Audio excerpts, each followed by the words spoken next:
அனைவருக்கும் வணக்கம். திருப்பாவை பாடல் 21. ஏற்ற கலங்கள் எதிர்பொங்கி மீதளிப்ப மாற்றாதே பால் சொரியும் வள்ளல் பெரும் பசுக்கள் ஆற்றப் படைத்தான் மகனே அறிவுராய் ஊற்றமுடையாய் பெரியாய் உலகினில் தோற்றமாய் நின்ற சுடரே துயிலெழாய் மாற்றார் உனக்கு வழி தொலைத்துன் வாசற்கண் ஆற்றாது வந்து உன்னடி பணியுமாப் போல போற்றியாம் வந்தோம் புகழ்ந்தேலோர் எம்பாவாய்.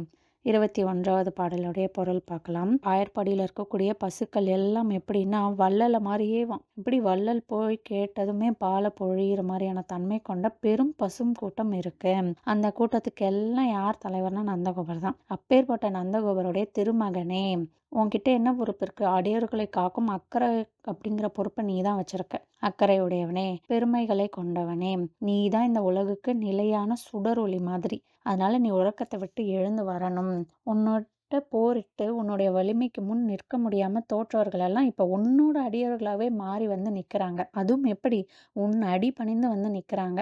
அதனால அவங்களுக்கு உன் அடிகளை பற்றி பணிந்து நிற்பதை தவிர வேற வழியெல்லாம் இல்லை. இப்ப உன்கிட்ட எப்படி வந்து போரிட முடியாம வந்து உன்கிட்ட திரும்ப வந்து நிக்கிறாங்களோ, ஆயர்பாடியில் இருக்கக்கூடிய சிறுமியர்கள் பெண்களாகிய நாங்களும் அப்படிதான்.